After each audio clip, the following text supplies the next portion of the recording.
हरिओम, ओम आनंद में, ओम शांति में, ओम ज्ञान में आप सभी दर्शकों का हमारे चैनल पर स्वागत है। आज हम लोग बीएड फर्स्ट सेमेस्टर के अंतर्गत माध्य से संबंधित सवाल को हल करेंगे। जितने भी प्रकार का सवाल बनता है उसका हम एक एक वीडियो बनाते हुए हल कराएंगे। बाकी आपको जो है सवाल को किताबों से लेकर के हल करना होगा, क्योंकि मैथ सिर्फ अभ्यास की भाषा समझता है। जब आप अभ्यास होगा तभी इसमें गति आएगी, तभी इसमें विश्वास बढ़ेगा, तभी आप सवाल सही हल कर पाएंगे।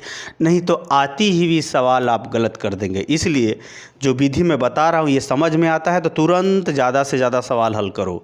गलत होता है तब भी हल करो, सही होता है तब भी हल करो, क्योंकि मैथ सिर्फ अभ्यास की भाषा समझता है। तो सांख्यिकी के अंतर्गत जब इस टाइप का सवाल हो और पूछता हो कि माध्य ज्ञात कीजिए, तो सिंपल वे में जैसे होता है वर्ग अंतराल। ये वर्ग अंतराल है क्योंकि इसमें हर वर्ग का एक समूह होता है और उस समूह में अंतर होता है। वह समूह का अंतर उसके निचली सीमा और उच्च सीमा के बीच का होता है। जैसे इस वर्ग अंतराल में निचली सीमा 2 है और उच्च सीमा 4 है। निचली सीमा 2 है, उच्च सीमा क्या है? 4 है। इसी तरह से इस साइड का सब निम्न सीमा है और इस साइड का सब क्या है? उच्च सीमा है। अब देखिए, जो समूह आंकड़े होते हैं इसको ध्यान रखिएगा। इसको पिछले वीडियो में बताया जा चुका है। आप समूह आंकड़े, ग्रुप और अनग्रुप डाटा क्या होता है इसका अर्थ बताया जा चुका है। ये ग्रुप डाटा है। क्यों? कि देखो 4 यहाँ पर भी है, 4 यहाँ पर भी है, 6 यहाँ पर भी है, 6 यहाँ पर, यानी सभी वर्ग एक दूसरे से क्या है? जुड़े हुए हैं। यहाँ इसकी उच्च सीमा तो दूसरे वर्ग अंतराल निम्न सीमा, जो दूसरे वर्ग अंतराल की उच्च सीमा है वो तीसरे वर्ग अंतराल की निम्न सीमा है। सभी क्या है? एक दूसरे से क्या है? जुड़े हुए हैं। एक दूसरे से क्या है? जुड़े हुए हैं।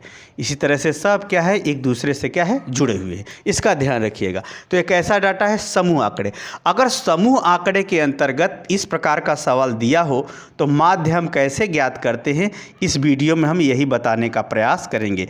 तो सबसे पहले क्या होता है कि हम लोग ज्ञात करेंगे कि वर्ग अंतराल के अंतर्गत मध्य वैल्यू क्या होता है? मीड वैल्यू, मध्य मूल्य जिसको कहते हैं। क्या कहते हैं?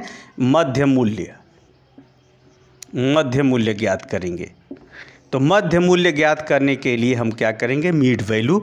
इसमें मध्य मूल्य बराबर होता है, देखिए याद रखिएगा, मध्य मूल्य बराबर होता है मीड वैल्यू बराबर लोअर लिमिट नहीं, निम्न सीमा प्लस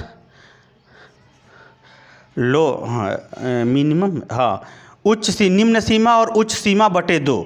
निम्न सीमा प्लस उच्च सीमा क्या होता है? वर्ग अंतराल की निम्न सीमा वर्ग अंतराल की उच्च सीमा बटे 2 कर देंगे तो कैसा हो जाएगा? मध्य मूल्य ज्ञात हो जाएगा। जैसे 2 और 4, निम्न सीमा 2 है और उच्च सीमा 4 है बटे 2, 4 2 6 बटे 2 बराबर 3। इसी तरह से सब में हम करते चले जाएंगे। तो इसी तरह से इसका हो जाएगा 4 2 6, 6 बटे 2 बराबर 3, 6 4 10, 10 बटे 2 बराबर 5, 5। इसी तरह से 2 2 का अंतर सबका, 8 6 14 7, यहाँ हो जाएगा 9, यहाँ हो जाएगा 11, देखो 10, अब 12 हो जाएगा 22, 22 में 2 का भाग दो 11, यहाँ हो जाएगा 13 हो जाएगा, यहाँ हो जाएगा 15। ठीक है, ये मीड वैल्यू हमको ज्ञात हो गया। याद रखिए, जब भी मध्य मूल्य बराबर हो वर्ग अंतराल की निम्न सीमा प्लस वर्ग अंतराल की उच्च सीमा, उन दोनों को जोड़ के उसमें 2 का भाग देंगे तो हमारा मध्य मूल्य ज्ञात हो जाएगा। इसको आप याद रखिएगा, ये वाला सूत्र, मध्य मूल्य बराबर वर्ग अंतराल की निम्न सीमा प्लस वर्ग अंतराल की उच्च सीमा बटे 2। अब इसी तरह से हर जगह जब ज़रूरत पड़ेगी तो हम लोग करते रहेंगे। इसी तरह से हम लोगों को क्या करना है। हमने आपको बताया था पिछले वीडियो में कि आवृत्ति को जब जोड़ दिया जाता है तो वह क्या बता देता है? संख्या को बता देता है। क्यों बता देता है?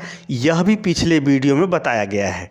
क्यों बता देता है? क्योंकि आवृत्ति जो है उसकी संख्या को बताती है कि यह व्यवहार कितनी बार हुआ है, कितने लोगों द्वारा हुआ है।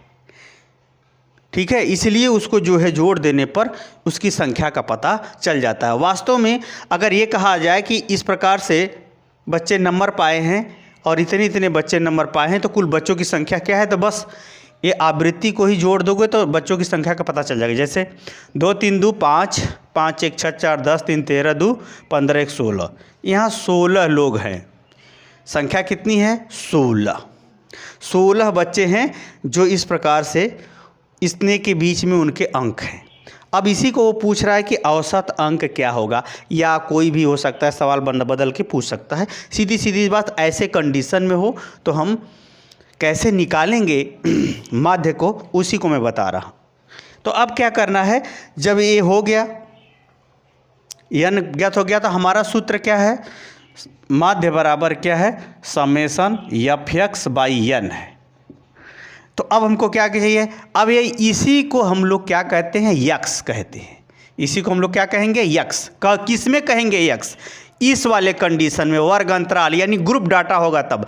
अब यक्स पता चल गया तो f(x) करना होगा, तो यानी इसका गुणा इसमें कर दो। अब हमको क्या करना होगा? समेशन f(x) कर देना है, बस। आप करिए, इसको गुणा कीजिए। 3 दूना के 6, 5 3 15, 7 1 7, 9 चौको 18, 9 दूना 9 चौको 36, 9 चौको 36, 11 3 33, 13 दूना के 26, 15 1 15, गुणा कर दीजिए। 15 1 15, 13 दूना 26, 11 3 33, 9 चौको 36, 7 1 7, 5 3 15, 3 दूना के 6। अब इसी को करना क्या है? जोड़ देना है। अब क्या करना है? जोड़ देना है। अब इसको जोड़ेंगे हम तो क्या आएगा? देखते हैं।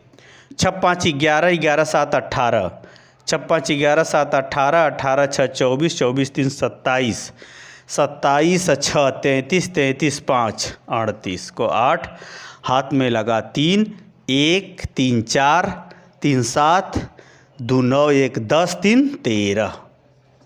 फिर से देख लेते हैं। 6 5 11, 11 7 18, 18 6 24, 24 3 27, 27 6 33, 33 5 38 को 8, हाथ में लगा 3, 3 1 4, 4 3 7, 7 3 10, 10 2 12, 12 1 13, 138 आ गया। अब सूत्र क्या है? तुरंत माध्य ज्ञात हो जाएगा। माध्य समेशन f(x/n) है, बस 138 भागे 16। 16 से भाग दे देते, 2 से भाग दे देते हैं। 2 8 16, 2 से भाग देंगे 2 6 12, 2 9 18, 69 आ गया। 2 6 12 और 2 9 18, 69 आ गया।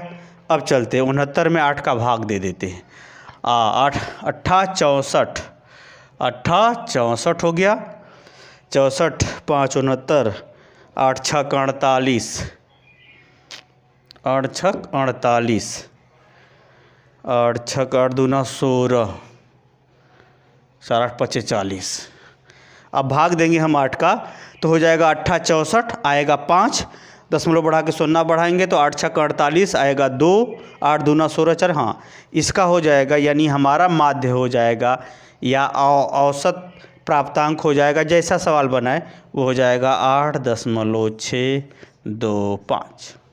यही आंसर हो जाएगा।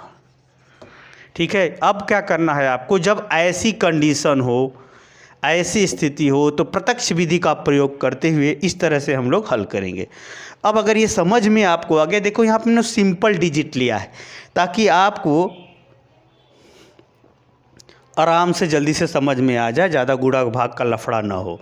तो इस बात का आप ध्यान रखिएगा कि इतना ही पे मत रह जाइएगा। इसको समझ में आ गया तो अब यहाँ वाला वर्ग अंतराल बड़ा लीजिएगा, छोटा लीजिएगा, सवाल थोड़ा कठिन लीजिएगा जिसमें गुणा भाग ज़्यादा करना हो। तब जो है आप जो है गुणा भाग अगर सिंपल गुणा भाग कर लेते हैं और बड़ा भी गुणा भाग सही कर लेते हैं तो समझिए आपको गुणा भाग आता है। और सिंपल वाला गुणा भाग आ जाता है, बड़ा वाला गुणा भाग नहीं आता है, तो इसका मतलब आपको गुणा भाग नहीं आता है।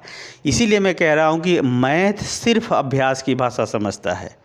इसमें जितना ही अभ्यास करोगे उतना ही विश्वास बढ़ेगा, उतना ही ज्ञान बढ़ेगा, उतना ही आप जो है जल्दी से सवाल को हल कर सकेंगे। मुझे उम्मीद है कि ऐसे यानी ग्रुप डाटा समूह आंकड़े के अंतर्गत प्रत्यक्ष विधि का प्रयोग करते हुए माध्य कैसे ज्ञात करोगे, मीन कैसे ज्ञात करोगे, आप इसे समझ गए हो। तो कमेंट बॉक्स में ज़रूर बताओ। साथ ही मेरे चैनल को लाइक से सब्सक्राइब करो। हरिओम।